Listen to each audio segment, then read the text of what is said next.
এক অভিশপ্ত গ্রামে বিয়ে করে আসে লীলা, যেখানে কেউ সন্তান সম্ভব হলেই তার ভাগ্যে নেমে আসে চরম দুর্ভোগ। হয় সেই বাচ্চা নষ্ট হয়ে যায়, আর নয়তো জন্মের পরপরই সেই বাচ্চার রহস্যজনকভাবে হারিয়ে যায়। আজ পর্যন্ত সেই হারিয়ে যাওয়া শিশুদের কেউ খুঁজে পায়নি। গ্রামের সবার ধারণা এই সব কিছুর পেছনে রয়েছে লীলার ভয়ঙ্কর ডাইনি শাশুড়ি। এমনকি লীলার ছোট্ট বাচ্চাটাও তার নজর এড়ায় না। এবার লীলা কি করবে? সে কি আদৌ পারবে এই ভয়ঙ্কর বুড়িকে ধ্বংস করে নিজের সন্তান এবং পুরো গ্রামকে বাঁচাতে, নাকি সেও হবে ভয়ঙ্কর কালো জাদুর শিকার? সেটাই দেখব আজকের গল্প মুথাস্সিতে। শুরুতেই আমরা জঙ্গলের মাঝে একটা বাড়িতে লীলাকে দেখি। রাতের গভীর নিরাপত্তার মধ্যে হঠাৎ একটা অদ্ভুত শব্দে লীলার ঘুম ভেঙে যায়। চোখ খুলতেই সে দেখতে পায় তার সদ্য বিয়ে করা স্বামী রাজন বিছানায় নেই। জানালার ফাঁক দিয়ে বাইরে তাকিয়ে সে অবাক হয়ে যায়। দেখে রাজন হাতে তীর নিয়ে অন্ধকারে কোনো কিছু শিকার করছে। এত গভীর রাতে রাজনের শিকার করার কারণ লীলার মাথায় আসে না। তার আরো অবাক লাগে যখন সে বুঝতে পারে রাজন একটা বেজির পেছনে ছুটছে। কেন এই রাতের বেলা একটা বেজিকে মারতে হবে, সেটাও তার কাছে রহস্যই থেকে যায়। ঠিক তখনই রাজন লীলাকে দেখতে পেয়ে দ্রুত ঘরের ভেতরে যেতে বলে। কিছুক্ষণ পর রাজন বেজিটিকে মেরে ঘরে নিয়ে আসে। এরপর সেটাকে ফালা ফালা করে কেটে একটা ব্যাগে ভরে। ব্যাগের সঙ্গে একটা মদের বোতল নিয়ে সে বাড়ির চিলেকোঠার ঘরের দিকে রওনা দেয়। তবে রাজন বুঝতেই পারে না লীলা নিঃশব্দে তার পেছন পেছন যাচ্ছে। চিলেকোঠার ঘরের কাছে পৌঁছাতেই ভেতর থেকে এক বৃদ্ধার কণ্ঠস্বর ভেসে আসে। বৃদ্ধা যেন অদৃশ্য কারো সঙ্গে কথা বলছিল। সে বারবার বলছিল এখান থেকে চলে যেতে, না হলে সে ভীষণ রেগে যাবে। কথার ফাঁকে নিজেকে জঙ্গলের রানী বলেও পরিচয় দিচ্ছিল সে। তো রাজন ঘরে ঢুকে বৃদ্ধার লম্বা চুলের বেনি নিজের কাঁধে তুলে নেয়। এরপর ব্যাগ থেকে কাঁচা মাংস বের করে বৃদ্ধার হাতে দেয়। আর তখনই বৃদ্ধা হিংস্র প্রাণীর মতো কচকচ শব্দ করে সেই মাংস খেতে শুরু করে। ঠিক সেই মুহূর্তেই হঠাৎ বৃদ্ধার চোখ দরজার দিকে যায়। সে লীলার দিকে তাকিয়ে স্পষ্ট করে তার নাম ধরে ডেকে ওঠে। নিজের নাম শুনেই আতঙ্কে জমে যায় লীলা। ভয়ে এক পা পিছিয়ে যেতেই তার পা সিঁড়িতে পিছলে যায়। মুহূর্তের মধ্যেই সে নিচে গড়িয়ে গড়িয়ে পড়ে। এরপর গল্পটা একদিন আগের সকালে ফিরে যায়। দেখা যায় লীলা তার বাবা এবং দুই বোনকে নিয়ে ঘন জঙ্গলের ভেতর দিয়ে একটা প্রত্যন্ত গ্রামের দিকে এগিয়ে যাচ্ছে। আজ এই গ্রামে লীলার বিয়ে, কিন্তু এই বিয়েতে তার বাবা কিংবা দুই বোন কেউই তেমন খুশি নয়। সবাই কোনো না কোনো ভাবে লীলাকে সিদ্ধান্ত বদলানোর কথা বলে, তাকে বোঝানোর চেষ্টা করে, কিন্তু লীলা কারো কথা শোনে না। সে জানিয়ে দেয় অনেক ভেবেচিন্তেই রাজনকে বিয়ে করার সিদ্ধান্ত নিয়েছে সে। অন্যদিকে রাজনকে দেখা যায় সে এক তান্ত্রিকের মতো দেখতে বৃদ্ধের সঙ্গে কথা বলছিল। বৃদ্ধ তাকে বলে খুব শিগগিরই গ্রহণ শুরু হবে, আর সেই গ্রহণ চলাকালীনই বিয়েটা সম্পন্ন করতে হবে। এরই মধ্যে লীলার পরিবার সেখানে এসে পৌঁছায়। জায়গাটিতে একটি অদ্ভুত গাছের সামনে একটা মূর্তি দাঁড়িয়েছিল। রাজন জানা এটা তার বাবার মূর্তি। তার বাবা মারা গেছে, তাই বাবার সামনেই বিয়ে করার ইচ্ছা ছিল তার। লীলার বাবা তখন জানতে চায় রাজনের মা কোথায়। উত্তরে রাজন বলে তার মা খুব অসুস্থ, তাই বিয়েতে আসতে পারেনি। এরপর আর কোনো প্রশ্ন না করে সবাই বিয়ের আনুষ্ঠানিকতা সম্পন্ন করে। বিয়ে শেষ হলে লীলার পরিবার চোখের জল নিয়ে তাকে বিদায় জানিয়ে চলে যায়। আর লীলা রাজনের সঙ্গে তার নতুন বাড়ির উদ্দেশ্যে রওনা দেয়। জঙ্গলের গভীরে প্রায় পরিত্যক্ত ভাঙাচোরা বাড়িটা দেখে লীলা কিছুটা থমকে যায়। বাড়িটা যেন অনেক বছর ধরে মানুষের স্পর্শ পায়নি। তবু পাশে রাজন থাকায় সে আর কিছুই বলে না। দীর্ঘ পথ পাড়ি দিতে দিতে রাত নেমে আসে। এরপর কি ঘটেছিল তা তো আগেই দেখেছি আমরা। দৃশ্য চলে যায় পরদিন সকালবেলা। মাথায় প্রচন্ড ব্যথা নিয়ে লীলার ঘুম ভাঙে। রাতের ভয়ঙ্কর ঘটনাগুলো একে একে তার মনে পড়ে যায়। তখন রাজন তাকে বলে সে আগেই সতর্ক করেছিল তাকে, যেন সে তার মায়ের কাছে একা না যায়। তার মায়ের অনেক বয়স হয়েছে, মাথাও ঠিকমতো কাজ করে না, তাই তার আচরণ অন্য সবার থেকে একটু অদ্ভুত। কিন্তু লীলা অবাক হয়ে প্রশ্ন করে, অদ্ভুত হওয়া এক কথা, কিন্তু একজন মানুষ কাঁচা বেজির মাংস কিভাবে খেতে পারে? ব্যাপারটা তো একটু বেশি ভয়ঙ্কর। এই প্রশ্নের উত্তরে রাজন জানায় তার মা একসময় এই গ্রামের সবচেয়ে বড় তান্ত্রিক ছিল। তন্ত্র সাধনার নিয়ম মেনে তাকে কাঁচা বেজির মাংস আর মদ খেতে হতো। এখন আর তিনি তন্ত্র সাধনা করেন না, কিন্তু বছরের পর বছর সেই অভ্যাসে অভ্যস্ত হয়ে যাওয়ায় এখনো সে সেগুলো খেয়ে থাকেন। রাজন আরো জানায় সেও একজন তান্ত্রিক। ছোটবেলা থেকেই মায়ের কাছেই তন্ত্রবিদ্যা শিখেছে। এর বেশি কিছু আর বলতে চায় না সে। শুধু আবারও লীলাকে সতর্ক করে দেয় যেন কোনো অবস্থাতেই তার মায়ের কাছে সে একা না যায়। কিছুক্ষণ পর লীলা এসে জানায় ঘরে কোনো খাবার নেই, বাজার থেকে কিছু জিনিস কিনে আনতে হবে। রাজন নিজেই তখন যেতে চায়, কিন্তু লীলা বলে সারাক্ষণ বাড়িতে একা থাকতে থাকতে তার দম বন্ধ হয়ে আসছে, সে একটু বাইরে ঘুরে আশপাশটাও দেখতে চায়। শেষ পর্যন্ত রাজন রাজি হলেও একটা শর্ত দিয়ে দেয়। সে লীলাকে বলে গ্রামের কারো সঙ্গে যেন অযথা কথা না বলে সে। বাজারে গিয়ে লীলা প্রথমে একজন ফুলওয়ালির কাছ থেকে ফুল কিনতে চায়, কিন্তু ফুলওয়ালি তাকে দেখে অদ্ভুতভাবে বারবার তাকাতে থাকে। কিছুক্ষণ পর সে জিজ্ঞেস করে লীলা কি রাজনের স্ত্রী।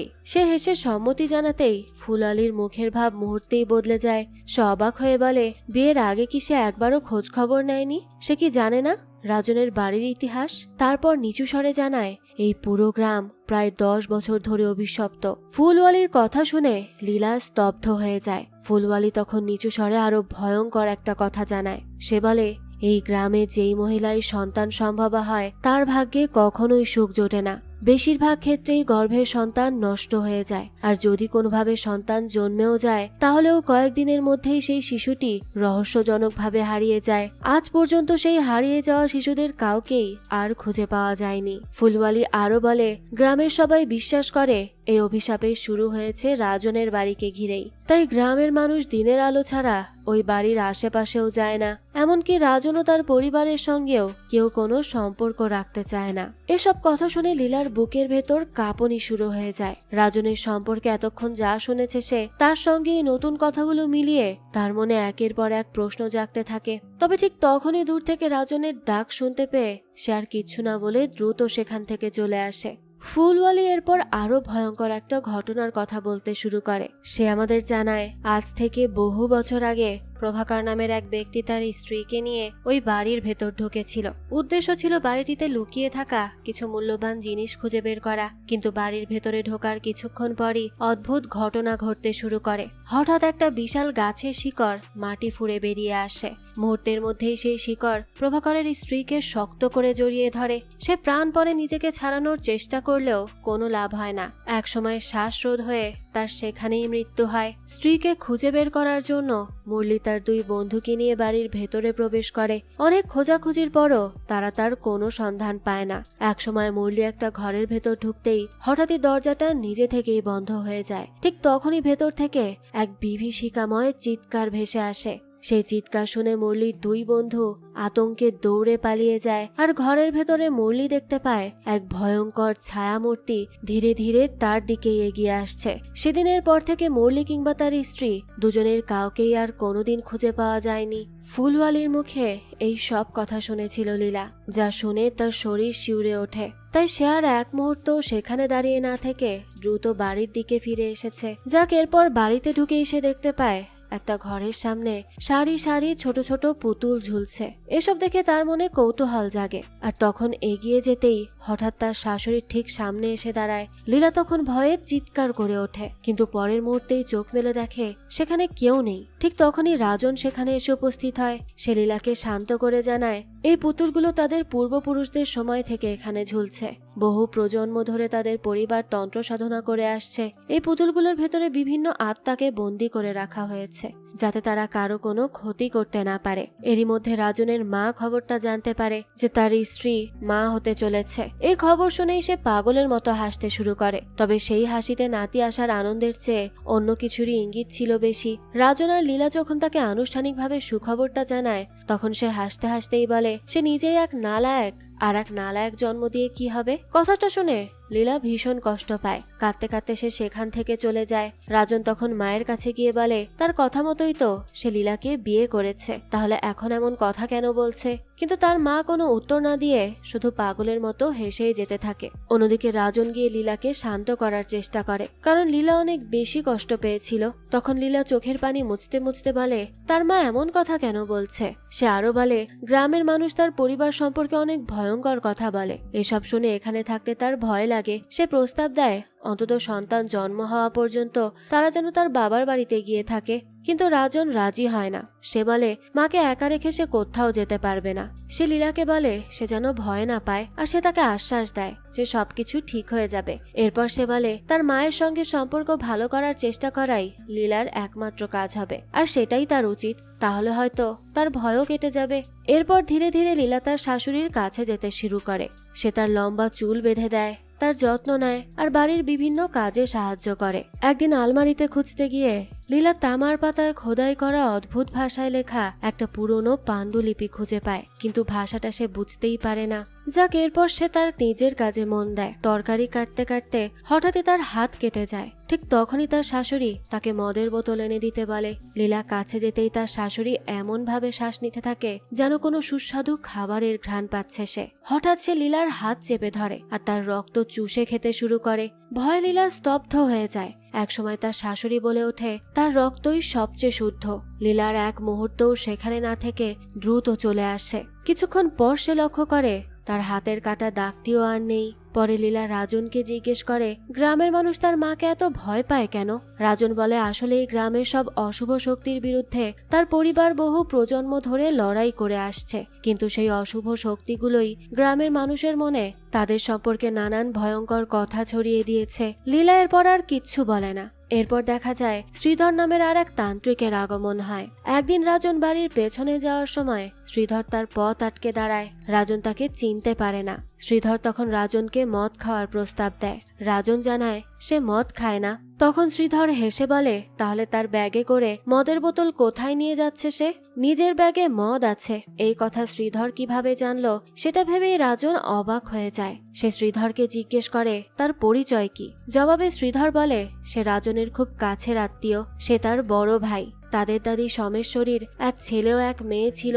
সেই ছেলেটিই ছিল রাজনের বাবা, আর সেই মেয়ের ছেলে হলো শ্রীধর। রাজন অবাক হয়ে বলে, তার কথা তো সে আগে কখনো শোনেনি। তখন শ্রীধর বলে, সে শুনবে কি করে? তার বাবা ইচ্ছে করেই এই সত্যটা তার কাছ থেকে লুকিয়ে রেখেছিল। শ্রীধর বলে যে ডাইনি তার বাবা সহ পুরো বংশকে শেষ করে দিয়েছে, তার বিরুদ্ধে কি রাজনের কোনো প্রতিশোধ নেওয়ার ইচ্ছে নেই? রাজন এ কথা শুনে খুব রেগে যায় আর বলে, তার মাকে ডাইনি বলা হচ্ছে কেন? তখন শ্রীধর জানায়, রাজন যাকে মা বলে ডাকছে সে তো আসলে একজন ডাইনি। সে রাজনকে নিজের ছেলের মতো নয়, বরং নিজের বংশ টিকিয়ে রাখার জন্য ব্যবহার করছে। এমনকি লীলাকে বিয়ে করার পরামর্শও সেই ডাইনিই তাকে দিয়েছিল। শ্রীধর আরও বলে, আসলে নিজের ডাইনি বংশকে আরো এগিয়ে নিয়ে যাওয়ার জন্য তার দরকার ছিল অসুর বংশের দেবকুলে জন্ম নেওয়া একজন নারী, আর সেই কারণেই লীলাকে বেছে নেওয়া হয়েছে। শ্রীধর আরও বলে, যদি সে নিজের স্ত্রী এবং অন্য নিরীহ মানুষদের বাঁচাতে চায় তাহলে তার মাকে শেষ করতেই হবে। এই কথা শুনে রাজন আর কিচ্ছু না বলে সেখান থেকে চলে যায়। কিছুদিন পর হঠাৎ করে লীলার প্রচন্ড পেটে ব্যথা শুরু হয়। যন্ত্রণায় সে চিৎকার করে রাজনকে ডাকতে থাকে। তবে রাজন আসার আগেই সে দেখতে পায় তার শরীর রক্তে ভিজে যাচ্ছে। শেষ পর্যন্ত সে তার অনাগত সন্তানকে হারায়। অন্যদিকে রাজনের মাকে দেখা যায় যে গভীর ধ্যানে বসে কোনো তন্ত্র সাধনা করছিল। এদিকে তো সন্তান হারিয়ে লীলা প্রায় পাগল প্রায় হয়ে যায়। রাজনেরও খুব খারাপ লাগে। সে মায়ের কাছে গিয়ে বসলে তার মা তাকে মন খারাপ করতে নিষেধ করে। এরপর বলে লীলার দিকে যেন ভালোভাবে খেয়াল রাখে। খুব শিগগিরই লীলা আবারও মা হবে। রাজন গিয়ে কথাটা লীলাকে জানায়, কিন্তু লীলা বলে নতুন সন্তান আসলেই তো সে তার আগের সন্তানকে ভুলে যাবে না। সে কিভাবে তার হারিয়ে ফেলা সন্তানকে ভুলে থাকবে, যাকে সে এতদিন ধরে নিজের পেটে লালন করে এসেছিল। এরপর লীলার আর মাথা ঠিক থাকে না। সে সরাসরি তার শাশুড়ির কাছে গিয়ে জানতে চায় কেন এই গ্রামের সবাই গ্রাম ছেড়ে চলে যায় আর কেন গ্রামের মেয়েদের সন্তান মারা যায়। তখন তার শাশুড়ি বলে এসব নিয়ে যেন লীলা একদমই না ভাবে। খুব শিগগিরই সে আবারও মা হবে, আর একবার লীলা মা হলেই সব অভিশাপ কেটে যাবে। এরপর থেকে গ্রামের সব মেয়েই আবারও সন্তান জন্ম দিতে পারবে। সেদিন রাতেই হঠাৎ লীলার সঙ্গে অদ্ভুত কিছু ঘটতে শুরু করে। তার মনে হয় কোনো অদৃশ্য শক্তি তার সঙ্গে অন্তরঙ্গ হওয়ার চেষ্টা করছে। ঘুমের মধ্যেই সে ছটফট করতে থাকে। হঠাৎই ঘুম ভেঙে গেলে দেখে তার সামনে বিশাল এক কালো ছায়ামূর্তি দাঁড়িয়ে আছে, যেন কোনো অদৃশ্য দানব তাকে দেখছে, যার মাথা ষাঁড়ের মতো। পরদিন সকালে শাশুড়ির জন্য মাংস নিয়ে যাওয়ার সময় হঠাৎই তার চোখ আয়নায় পড়ে। সেখানে সে দেখে সে নিজেই কাঁচা মাংস চিবিয়ে খাচ্ছে। দৃশ্যটা দেখে তার ভীষণ খারাপ লাগে, আর সাথে সাথে সে বমি করতে শুরু করে। এরপর তার শাশুড়ি তাকে দেখে বলে সে আবারও মা হতে চলেছে। এই কথা শুনে লীলা বেশ খুশি হয়ে যায়। কিছুক্ষণ পর সেখানে শ্রীধর এসে উপস্থিত হয়। রাজনের কথা জিজ্ঞেস করলে লীলা জানায় সে পাশের গ্রামে গেছে। শ্রীধর অবাক হয়ে বলে এমন সময় তাকে একা রেখে রাজন কেন চলে গেল? কারণ রাজনকে সে খুব গুরুত্বপূর্ণ কিছু কথা বলেছিল। আর হাতে খুব বেশি সময়ও নেই। এরপর শ্রীধর লীলাকে জিজ্ঞেস করে সে কি গর্ভবতী। লীলা অবাক হয়ে যায়, কারণ এই কথা শ্রীধর কিভাবে জানলো। ঠিক তখনই শ্রীধর লক্ষ্য করে জানালা দিয়ে রাজনের মা তাদের দেখছে। তাই সে জোরে জোরে বলে যে সেও এই বংশের মানুষ, তার কাছেও কিছু শক্তি আছে। কিন্তু পর মুহূর্তেই নিচু স্বরে লীলার কানে কানে বলে যত দ্রুত সম্ভব এই বাড়ি থেকে পালিয়ে যাও। সেদিন রাতে রাজন বাড়ি ফিরতেই লীলা এই সুখবর দেয়। পাশাপাশি সে জানায় শ্রীধর বলে এক লোক এসে নিজেকে তার ভাই বলছিল। রাজন বলে সে যেই কথাগুলো বলেছিল সেগুলো সম্পূর্ণ মিথ্যা। এরপর রাজন তার মায়ের কাছে যায় আর লীলার খবর দেয়। তার মা বলে এর আগে লীলার একটা সন্তান নষ্ট হয়েছে, তাই এবার তাকে খুব সাবধানে রাখতে হবে। লীলার যেন কোনো কষ্ট না হয় সেদিকে খেয়াল রাখতে হবে। আর মনে রাখতে হবে শত্রুরা তাদের মাঝেই রয়েছে। এরপর সে ফিসফিস করে রাজনকে বলে যত দ্রুত সম্ভব শ্রীধরকে শেষ করার রিচুয়াল শুরু করতে হবে, তা না হলে তার সন্তানকে বাঁচানো যাবে না। এরপর দেখা যায় রাজন লীলাকে কোনো কাজই করতে দেয় না। বাড়ির সব কাজ সে নিজেই করে, এমনকি নিজের মায়েরও যত্ন নেয়। এভাবেই দিন কাটতে থাকে আর লীলাও ধীরে ধীরে আবারও স্বাভাবিক আর হাসি খুশি হয়ে ওঠে। এক রাতে হঠাৎ লীলার প্রসব বেদনা শুরু হয়। যন্ত্রণায় সে ছটফট করতে থাকে। রাজন তখন ছুটে চলে যায় ধাত্রীর কাছে, কিন্তু রাজনের বাড়িতে যেতে হবে শুনে ধাত্রী মোটেও রাজি হয় না। গ্রামের আর কোনো মানুষও সেখানে যেতে সাহস করে না। শেষ পর্যন্ত রাজন নিজের রূপার আংটিটা ধাত্রীর পায়ের কাছে রাখে আর তার পা ধরে মিনতি করতে থাকে। অবশেষে বৃদ্ধার মন গলে যায়। সে রাজনকে কিছু ওষুধ আনতে পাঠিয়ে নিজে রাজনের বাড়ির দিকে রওনা হয়। সেখানে গিয়ে সে দেখে ঘরের মেঝেতে রক্তাক্ত অবস্থায় লীলা পড়ে আছে। তার পেটে সন্তান নেই। এরই মধ্যে লীলার সন্তান জন্ম হয়ে গেছে। দৃশ্যটা দেখে বৃদ্ধা ভয়ে সেখান থেকে পালিয়ে যায়। এরপর রাজন ফিরে এসে দেখে তার মা রক্তমাখা নবজাতককে কোলে নিয়ে ঘুম পাড়ানি গান গাইছে। আর লীলা রক্তমাখা অবস্থায় মেঝেতে পড়ে থাকলেও সেদিকে তার কোনো খেয়াল নেই। এই দৃশ্য দেখে রাজন ভীষণ ভয় পেয়ে যায়। এরপর বেশ কিছুদিন কেটে যায়। লীলা ধীরে ধীরে সুস্থ হয়ে ওঠে আর তাদের ছেলেও বড় হতে থাকে। কিন্তু সেদিন রাতের সেই ভয়ঙ্কর ঘটনা রাজন কোনোদিনই ভুলতে পারে না। এরপর কয়েক বছর কেটে যায়। তবে সেদিনের ঘটনার পর রাজন আস্তে আস্তে মদের প্রতি আসক্ত হয়ে পড়ে। অন্যদিকে লীলার ছেলে ভালোই বড় হতে থাকে। তারা তাদের ছেলের নাম শ্রীকুট্টা রাখে। লীলা নিজের মতো করেই শ্রীকুট্টাকে বড় করছিল। তবে মাঝে মধ্যেই তার দাদি তাকে নিজের কাছে ডেকে কোলে নিয়ে বসে। বৃদ্ধার হাতে ছেলেকে একা ছেড়ে দিতে লীলার ভরসা হয় না, কিন্তু বৃদ্ধা জোর করেই শ্রীকুট্টাকে নিজের কাছে রাখে। এমনকি সেই সময় লীলাকেও সেখানে থাকতে দেয় না। এভাবেই ধীরে ধীরে শ্রীকুট্টা বড় হয়ে ওঠে আর রাজনও দিন দিন আরো বেশি মদে আসক্ত হয়ে পড়তে থাকে। অতিরিক্ত মদ খাওয়ার কারণে রাজন অসুস্থ হয়ে পড়ে। তবে শ্রীকুট্টা বড় হওয়ার সঙ্গে সঙ্গে সে একটা বিষয় খেয়াল করতে শুরু করে। তার বাবা কিভাবে ব্যাগে করে কাঁচা মাংস আর মদের বোতল নিয়ে যায় সে সবকিছুই চুপচাপ লক্ষ্য করত। এদিকে লীলাও প্রায় তাদের বাড়িতে আশেপাশে অদৃশ্য কিছু একটার উপস্থিতি অনুভব করত।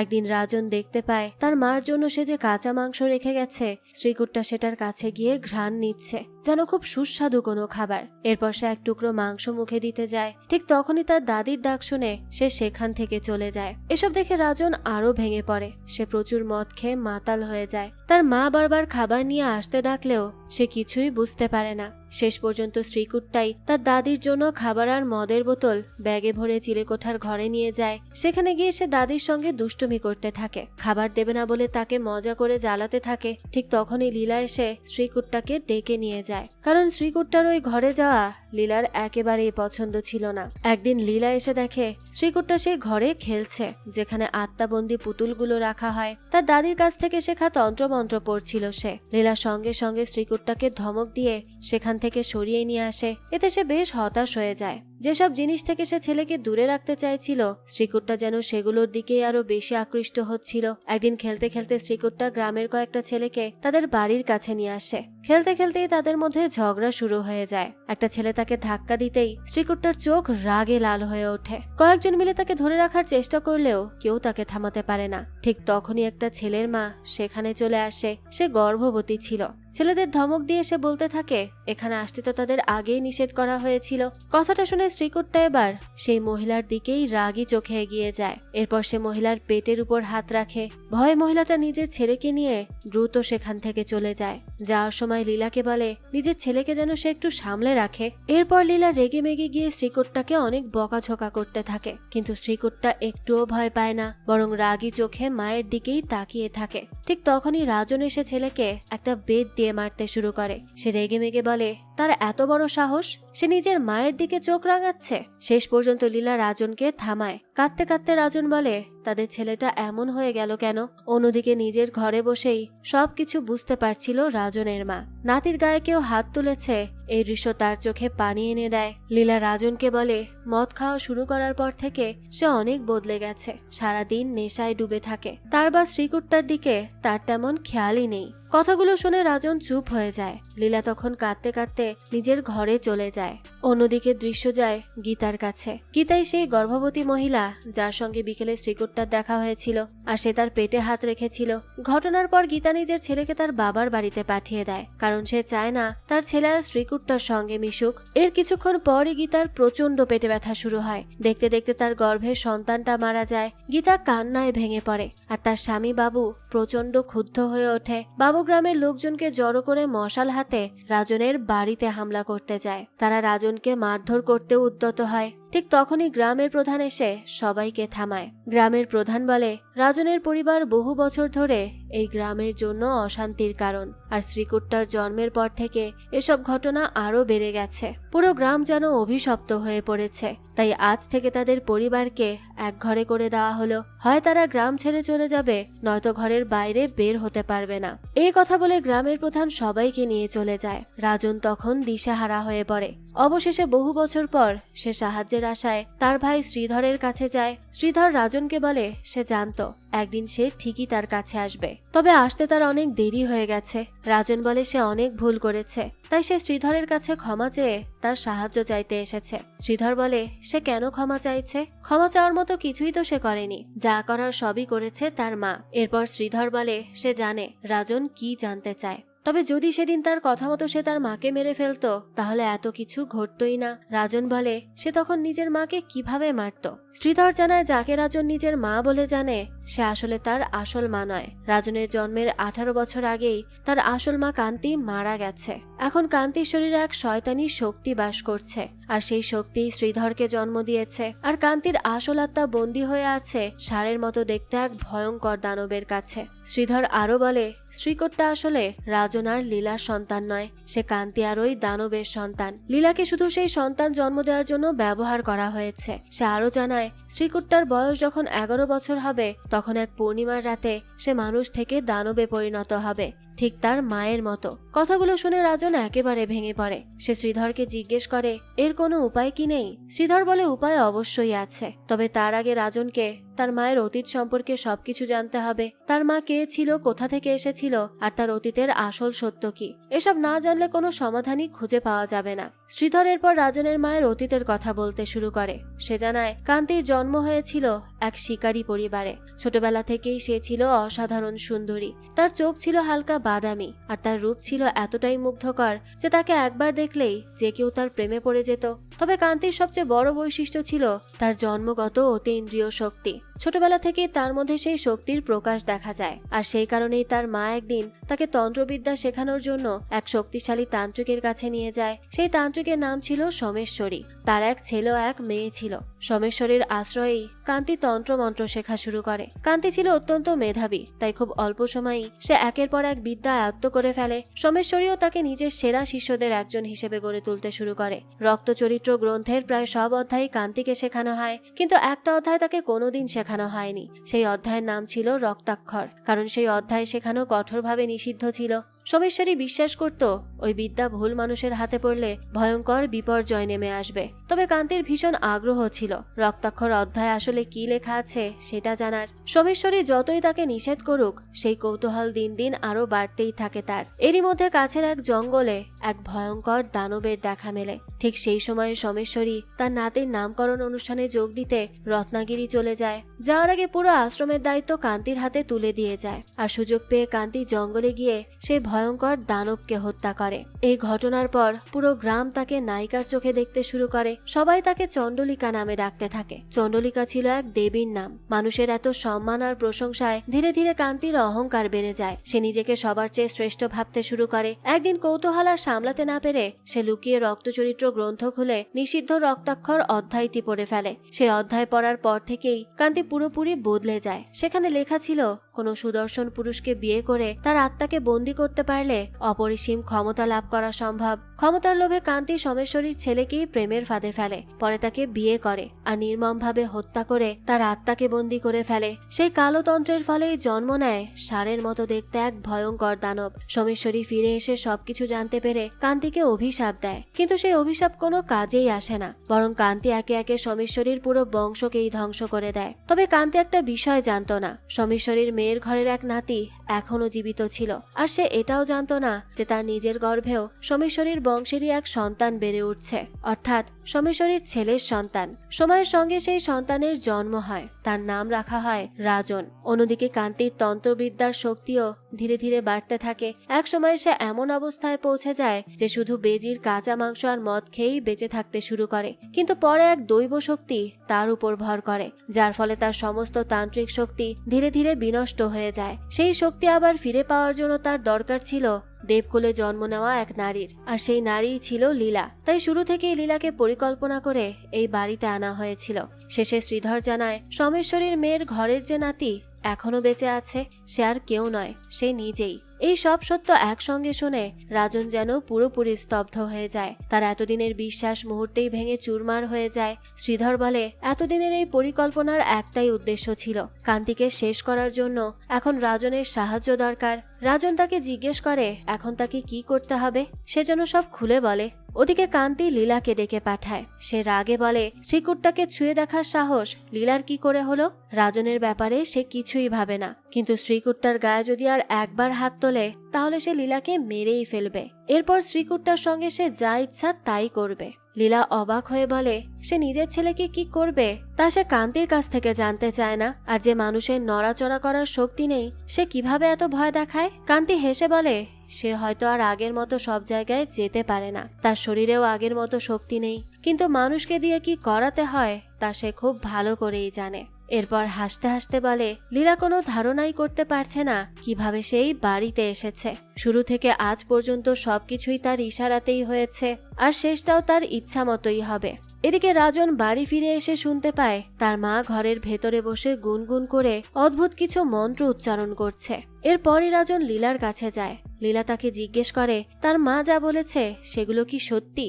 তার মা বলেছে যে তার ইচ্ছাতেই নাকি রাজন লীলাকে বিয়ে করেছে, এমনকি শ্রীকুটটাও নাকি তাদের সন্তান নয়। রাজন এসব কথা উড়িয়ে দিয়ে বলে তার মা বুড়ো হয়ে গেছে, মাথাও ঠিকমতো কাজ করে না, তাই সে যা খুশি তাই বলে। এসব কারণেই তো সে লীলাকে সবসময় তার মায়ের ঘরে একা যেতে নিষেধ করত।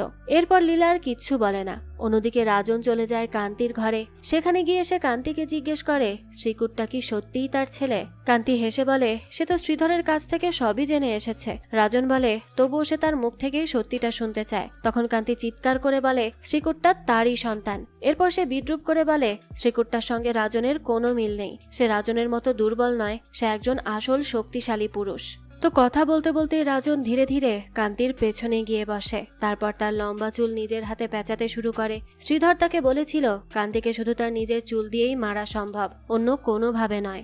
একসময় রাজন সেই চুল দিয়েই কান্তির গলা শক্ত করে পেঁচিয়ে ধরে। কাঁদতে কাঁদতে সে বলতে থাকে এই মহিলাকে সে সারা জীবন নিজের মায়ের মতো ভালোবেসেছে, অথচ বিনিময়ে সে শুধু প্রতারণাই পেয়েছে। কিছুক্ষণ পর কান্তির শরীর নিথর হয়ে যায়। ওদিকে ঘুমের মধ্যে শ্রীকুটটা একটা স্বপ্ন দেখে। সে দেখে তার দাদির পাশে বসে আছে সে। দাদি তাকে নিজের খেয়াল রাখতে বলছে। ঠিক তখনই কেউ এসে তার দাদির গলা চেপে ধরে। হঠাৎ ঘুম ভেঙে গেলে শ্রীকুটটা দৌড়ে এসে দেখে সত্যিই তার দাদি মারা গেছে। সে তখন কান্নায় ভেঙে পড়ে। সে সময় লীলা কোনোভাবে তাকে সেখান থেকে সরিয়ে নেয়। কান্তির মৃত্যুর পর তার শেষকৃত্যের প্রস্তুতি শুরু হয়। প্রথমে তার বড় বড় নখ কেটে ছোট করা হয়। এরপর তার শরীর পরিষ্কার করে নিয়ম অনুযায়ী হাতে চুড়ি পরিয়ে সাধারণ একজন বৃদ্ধার মতো সাজিয়ে দেওয়া হয়।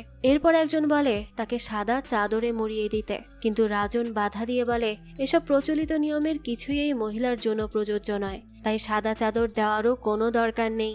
এরপর তাকে একটা টিনের চশমা দিয়ে ঢেকে দেওয়া হয়। দুজন মানুষ মিলে তার লাশ তুলতে গিয়েও পারে না। রোগা পাতলা বৃদ্ধার শরীরটা যেন হঠাৎ 10 মণ ওজনের হয়ে গেছে। সবাই তখন খুব অবাক হয়ে যায়। ঠিক তখনই রাজনের মাথায় শ্রীধরের কথা আসে। সে এগিয়ে গিয়ে কান্তির লম্বা বেনি কেটে দেয়, আর বেনি কাটার সঙ্গে সঙ্গেই তার শরীরের ওজন স্বাভাবিক হয়ে যায়। এরপর সহজেই তার মরদেহ বাইরে নিয়ে যাওয়া হয়। শেষ পর্যন্ত তার মাথায় ঘি ঢেলে আগুনে দাহ করা হয়। দূর থেকে সবকিছু দেখে শ্রীকুট্টা কান্নায় ভেঙে পড়ে।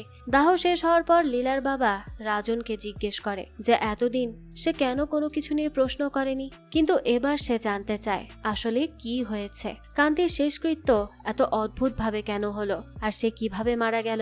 রাজন প্রথমে কিছুই বলতে চায় না। তখন লীলা বলে যদি সে সত্যিটা না বলে তাহলে শ্রীকুট্টাকে নিয়ে সে বাবার সঙ্গে চলে যাবে। শেষ পর্যন্ত রাজন কান্নায় ভেঙে পড়ে। সে বলে যাকে সে সারা জীবন নিজের মা ভেবেছে সেই মহিলাই আসলে একজন ডাইনি ছিল। এই কথা শুনে লীলা ভয়ানক চমকে ওঠে। রাজন তখন ধীরে ধীরে সব সত্যি কথা খুলে বলতে শুরু করে। সে জানায় শ্রীধর তাদের যা বলেছিল সবই সত্যি। যাকে সে এতদিন নিজের মা বলে জেনে এসেছে সে আসলে একজন ডাইনি ছিল, ভয়ঙ্কর ডাইনি। আর মৃত্যুর পরও সেই অশুভ শক্তির লক্ষ্য এখন শ্রীকুট্টা। এই কথা শুনে লীলা এবার কান্নায় ভেঙে পড়ে। সে কাপা গলায় জিজ্ঞেস করে এখন তাদের ছেলেকে সে কিভাবে বাঁচাবে, তাকে কি আদৌ বাঁচানো যাবে? সে তো এখনো অনেক ছোট। এই ভয়ঙ্কর অশুভ শক্তির সঙ্গে সে কিভাবে লড়বে?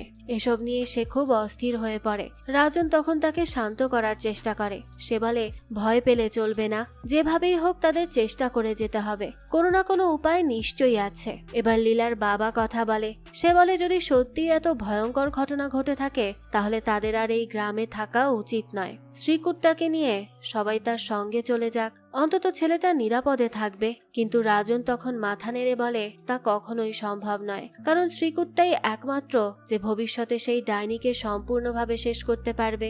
এই কারণেই তাকে কোথাও নিয়ে যাওয়া যাবে না। লীলা তখন কাঁদতে কাঁদতে বলে এতটুকু একটা ছেলে কিভাবে এমন ভয়ঙ্কর কাজ করবে? সে তো এখনো কিছুই বোঝে না। রাজন জবাব দেয় শ্রীকুট্টা যতই ছোট হোক না কেন এই কাজ করার ক্ষমতা একমাত্র তার মধ্যেই আছে। এরপর সে তার শ্বশুরকে অনুরোধ করে পরিস্থিতি স্বাভাবিক না হওয়া পর্যন্ত বাইরের কারো এই বাড়িতে আসা ঠিক হবে না, তাই আপাতত তারাও যেন ফিরে যায় আর কিছুদিন যেন এখানে না আসে। তো এখানে আর কিচ্ছু করার না থাকায় লীলা অসহায় হয়ে পড়ে। তার বাবা দুই মেয়েকে নিয়ে ভারাক্রান্ত মনেই সেখান থেকে বিদায় নেয়। এরপর কান্তির দাহ করা চিতার ভস্ম থেকে তার হাড়গুলো আলাদা করে তুলে রাখা হয়। ঠিক সেই সময় শ্রীধর তার সহযোগী ভদ্রাকে নিয়ে সেখানে এসে উপস্থিত হয়। শ্রীধর হাড়গুলোর দিকে তাকিয়ে বলে শুধু আগুনে পুড়িয়ে দিলেই সব শেষ হয়ে যায় না। আগুন কেবল কান্তির দেহকে ধ্বংস করেছে, কিন্তু তার ভেতরে থাকা সেই অশুভ শক্তি এখনো পুরোপুরি বিনষ্ট হয়নি। সেটা এখনো এই বাড়ির আশেপাশেই ঘুরে বেড়াচ্ছে। এরপর সে লীলার দিকে তাকিয়ে জানতে চায় শ্রীকুট্টা কি তার সব কথা মেনে চলবে। লীলা কোনো দ্বিধা না করেই সম্মতি জানায়। তখন শ্রীধর তার সহযোগী ভদ্রাকে রিচুয়ালের প্রস্তুতি নিতে বলে। তাদের হাতে খুব বেশি সময় নেই, তাই যত দ্রুত সম্ভব সবকিছু শুরু করতে হবে। তাই শ্রীধরের নির্দেশ অনুযায়ী কান্তির দাহ করা হাড়গুলো একটা মাটির পাত্রে ভরে শ্রীকুট্টার হাতে তুলে দেওয়া হয়। পাশাপাশি কান্তির মুখের আদলে খড় দিয়ে একটা অবয়ব তৈরি করা হয়। এই সব প্রস্তুতি শেষ হলে শ্রীধর শ্রীকুট্টাকে খুব মনোযোগ দিয়ে কিছু নির্দেশ দেয়। সে বলে কোনো অবস্থাতেই পেছনে ফিরে তাকানো যাবে না, আর এটা তাকে মানতেই হবে। এই খড়ের অবয়ব আর হাড় ভর্তি পাত্রটা বাড়ির এমন একটা ঘরে রেখে আসতে হবে যেটা দক্ষিণ দিকে, আর যেখানে কোনো রকম আলো প্রবেশ করে না। আর যদি সেখানে গিয়ে দেখা যায় যে পাত্রটা মাটিতে রাখা যাচ্ছে না, তাহলে নিজের শরীর কেটে এক ফোঁটা রক্ত সেই পাত্রে দিতে হবে। দেখা যায় এই সবকিছু শুনে অন্য কেউ ভয় পেলেও শ্রীকুট্টা মোটেও ভয় পায় না। এত ছোট হওয়া সত্ত্বেও তার মনের মধ্যে একটুও ভয় নেই। সে খুব সাহসের সঙ্গে একাই পুরো কাজটা শেষ করতে পারে আর চুপচাপ সেখান থেকে ফিরে আসে। এরপর সবাই অপেক্ষা করছিল পরের ধাপের জন্য। শ্রীধর তখন জানায় গভীর রাতে আবার শ্রীকুট্টাকে সেই ঘরে যেতে হবে, আর সেখানে গিয়ে ওই খড়ের অবয়বটা ফিরিয়ে আনতে হবে যেটা সে নিজে সেখানে রেখে এসেছিল। আর এরপর সেটাকে বাড়ির পাশের বিশাল বটগাছের গায়ে লোহার পেরেক দিয়ে গেঁথে দিতে হবে। আর এই সব কিছু তাকে একাই করতে হবে। শ্রীকুট্টাও তখন তার কথা মেনে নেয়। এই সময় রাজনকে শ্রীধর আস্তে করে জিজ্ঞেস করে সে কি লীলাকে সব সত্যি কথা জানিয়েছে। রাজন মাথা নিচু করে বলে না, সে লীলাকে পুরো সত্যিটা বলার সাহস পায়নি। আসলে এই রিচুয়ালের আসল উদ্দেশ্য ছিল আরো ভয়ঙ্কর। আমরা জানতে পারি শ্রীকুট্টা যেই মুখোশটা ফিরিয়ে আনবে তখন সঙ্গে সঙ্গেই শ্রীকুট্টাকে সেই বট গাছের সঙ্গে শক্ত শেকল দিয়ে বেঁধে ফেলতে হবে। আর এই সবই তাদের রিচুয়ালের অংশ। আর এটা করতে হবে কারণ আজ রাতেই শ্রীকুট্টার দানবে রূপান্তরিত হওয়ার কথা। যদি সত্যিই সে একবার দানবে পরিণত হয়ে যায় তাহলে ওই বিশেষ শেকল সে ছিঁড়তে পারবে না। আর তখন খুব সহজেই কান্তি এবং ষাঁড়ের মতো দেখতে সেই ভয়ঙ্কর দানব দুজনকেই একসঙ্গে শেষ করা সম্ভব হবে। দেখতে দেখতে অবশেষে রাত নেমে আসে। শ্রীধরের নির্দেশ মতো শ্রীকুট্টা আবারও একা একাই সেই অন্ধকার ঘরে যায় আর সেই ঘরের অবয়বটি নিয়ে ফিরে আসতে থাকে। ঠিক তখনই আচমকা ভদ্রা ছুটে আসে আর তাকে টেনে নিয়ে যায়। সবকিছু এত দ্রুত ঘটে যে কেউ কিচ্ছু বুঝে উঠতে পারে না, বুঝে ওঠার সুযোগই পায় না। হঠাৎ এই অবস্থা দেখে লীলা অস্থির হয়ে যায়। সে তার ছেলেকে বাঁচানোর জন্য দৌড়ে চলে যায়, কিন্তু রাজন তখন তাকে শক্ত করে ধরে ফেলে। লীলা তো এসবের কিছুই জানতো না, কিন্তু ছেলের এই অবস্থা দেখে সে আর নিজেকে সামলাতে পারছিল না। আর মায়ের মন বলে কথা, এসব রিচুয়াল কি আর তার মন মানবে? কিন্তু রাজন তো খুব ভালো করেই জানতো এই মুহূর্তে রিচুয়াল যদি কোনোভাবে ভেঙে যায় তাহলে তাদের এতদিনের সব চেষ্টা এক মুহূর্তে ব্যর্থ হয়ে যাবে। তখন আর কোনো কিছুই তাদের হাতে থাকবে না। আবারও সেই ভয়ঙ্কর অভিশাপ শুরু হবে, যা সে কখনোই চায় না। তাই তার অনেক খারাপ লাগলেও সে লীলাকে জোর করে ঘরের ভেতর নিয়ে যায় আর সেখানেই বন্দি করে রাখে, যাতে লীলা কোনোভাবেই সেখান থেকে বেরোতে না পারে আর যাতে সেই রিচুয়ালেও কোনোভাবে বাধা দিতে না পারে। অন্যদিকে দেখা যায় শ্রীকুট্টার চোখ টিনের তৈরি একটা বিশেষ জিনিস দিয়ে ঢেকে দেওয়া হয় আর তার সামনে রাখা হয় বেজির কাঁচা মাংস আর মদের বোতল, যেটা একসময় তার দাদির সামনে থাকতো। আর এই গন্ধ তার বহু পরিচিত। আর যখনই সে এই গন্ধ পায় তখনই সে অস্থির হয়ে ওঠে, যেন তার নিজের উপর কোনো নিয়ন্ত্রণই নেই। সে একেবারে সকল নিয়ন্ত্রণ হারিয়ে ফেলে আর ওই মাংস আর মদ খাওয়ার জন্য অস্থির হয়ে ওঠে। এরপর ধীরে ধীরে সে শ্রীধরের পেছন পেছন এগিয়ে যেতে থাকে, কিন্তু হঠাৎ করেই ভয়ঙ্কর কিছু ঘটে যায়। মুহূর্তের মধ্যেই শ্রীকুট্টার শরীরে অমানসিক শক্তি চলে আসে। সে মুহূর্তের মধ্যেই ঝাঁপিয়ে পড়ে শ্রীধরের ওপর। শ্রীধর তো কোনো কিছুই বুঝে ওঠার আগে এই সব কিছু হয়ে গিয়েছিল, তাই সে কি করবে বুঝে পারে না। দেখা যায় শ্রীকুট্টার গায়ে তখন অনেক শক্তি ছিল। এত ছোট্ট একটা ছেলে, তার গায়ে যে এত শক্তি আসতে পারে, সে যে এত শক্তিশালী হতে পারে তা কেউ কল্পনাও করতে পারেনি। তারা তো ভেবেছিল শ্রীকুট্টাকে তারা রিচুয়ালের মাধ্যমে কোনোভাবে তাদের বশে রাখতে পারবে আর তাদের কার্যসিদ্ধি করতে পারবে, কিন্তু সেটা করাটা অনেক বেশি কঠিন হয়ে যায়। শ্রীকুট্টার শক্তির কাছে তারা কোনোভাবেই পেরে উঠছিল না। একটা সময় দেখা যায় শ্রীকুট্টা শ্রীধরকে ধরে নির্মমভাবে আঘাত করতে থাকে। কেউ তাকে থামাতে পারছিল না। সবাই তো তখন হতবাক হয়ে যায়। এরপর শ্রীকুট্টা পশুর মতো গর্জন করতে করতে লীলার দিকে এগিয়ে যায়। তার মুখ বেয়ে রক্ত ঝরতে থাকে, চোখ দুটো একেবারে ভয়ঙ্কর হয়ে ওঠে। ঠিক সেই সুযোগে রাজন ছুটে গিয়ে তার পায়ে বিশেষ লোহার শেকল বেঁধে ফেলে। আর সেই শেকল বাঁধা মাত্রই শ্রীকুট্টার আচরণ বদলে যায়। সে আবারও ছোট্ট একটা শিশুর মতো হয়ে যায় আর কাঁদতে শুরু করে আর বারবার তার দাদিকে ডাকতে থাকে। তারপর বাবার দিকে তাকিয়ে সে কাকতি মিনতি করতে থাকে, তাকে ছেড়ে দিতে বলতে থাকে। কিন্তু রাজন চোখের জল লুকিয়ে কোনো কথা না বলে তাকে শক্ত করে বটগাছের সঙ্গে বেঁধে ফেলে। রাজন যখন রিচুয়ালের শেষ ধাপ সম্পন্ন করতে যাবে ঠিক তখনই দূর থেকে ছুটে আসে লীলা। কোনো কিছু না ভেবেই সে একটা তীর ছুঁড়ে রাজনকে আঘাত করে আর সেই তীর রাজনের শরীরে বিদ্ধ হতেই সে সাথে সাথে মাটিতে লুটিয়ে পড়ে। লীলা তখন দৌড়ে এসে আহত রাজনকে জড়িয়ে ধরে, কান্নায় ভেঙে পড়ে। সে বলতে থাকে সে জানে শ্রীকুট্টা সাধারণ শিশু নয়, সে জানে তার ছেলে দানবের সন্তান, তবুও সে বিশ্বাস করে ভালোবাসার যত্ন দিয়ে তাকে মানুষ করা সম্ভব। তাই নিজের ছেলেকে সে কোনোভাবেই মরতে দিবে না। তাই শেষ পর্যন্ত লীলা নিজের স্বামীকে হারানোর পথই বেছে নেয়, কিন্তু নিজের সন্তানকে নয়। একজন ভালো মানুষ স্বামীর চেয়ে সে তার দানব সন্তানকেই বাঁচিয়ে রাখাকে বেশি শ্রেয় মনে করে। এরপর দেখা যায় অনেকটা সময় পেরিয়ে গেছে। লীলা নিজের হাতে বেজি কেটে মাংস প্রস্তুত করছে, পাশে মদের ব্যবস্থাও করছে। আর বাড়ির উপরে সেই চিলেকোঠার অন্ধকার ঘরে শ্রীকুট্টা চুপচাপ বসে তার খাবারের অপেক্ষা করছে। আর এই দৃশ্যের সাথেই এই ভয়ঙ্কর আর রহস্যে ভরা গল্পের সমাপ্তি হয়। এই গল্পের শেষটা দেখে এটা খুব ভালো করেই বোঝা যায় যে এই অভিশাপ আর কখনোই শেষ হবার নয়। যদি লীলা সেদিন তার মাতৃমমতাকে পাশে রেখে মানুষের ভবিষ্যতের ভালোর কথা চিন্তা করত, তাহলে আজ হয়তো এই দিন দেখতে হতো না। কিন্তু সে তো এই সব কিছুকে পাশে রেখে তার দানব সন্তানকেই বেছে নিয়েছিল, আর সেই একটা ভুল সিদ্ধান্তের জন্য তাকে হয়তো মৃত্যুর আগ পর্যন্ত পস্তাতে হবে। যাক, এই ছিল আজকের গল্প। এই গল্পটা আপনাদের কাছে কেমন লেগেছে সেটা অবশ্যই আমাদেরকে কমেন্ট করে জানাবেন। আর হ্যাঁ, যদি এতটুকুও ভালো লেগে থাকে তাহলে একটি লাইক দিয়ে যাবেন। আর একটা কথা, আমাদের এই চ্যানেলে কিন্তু প্রতিনিয়তই নতুন নতুন ভিডিও আপলোড করা হয়। সেই সব ভিডিওর আপডেট পেতে আমাদের চ্যানেলটিকে সাবস্ক্রাইব করে বেল আইকনে অল দিয়ে রাখতে কিন্তু ভুলবেন না। আর হ্যাঁ, আমাদের সকল ভিডিওর আপডেট পেতে জয়েন করতে পারেন আমাদের হোয়াটসঅ্যাপ চ্যানেলে, লিংক ডেসক্রিপশন বক্সেই দেওয়া আছে। আজকে তাহলে এই পর্যন্তই, আবারও হাজির হব নতুন কোনো ভিডিও নিয়ে। সেই পর্যন্ত সবাই ভালো থাকবেন আর আমাদের চ্যানেলের সাথেই থাকবেন। ধন্যবাদ।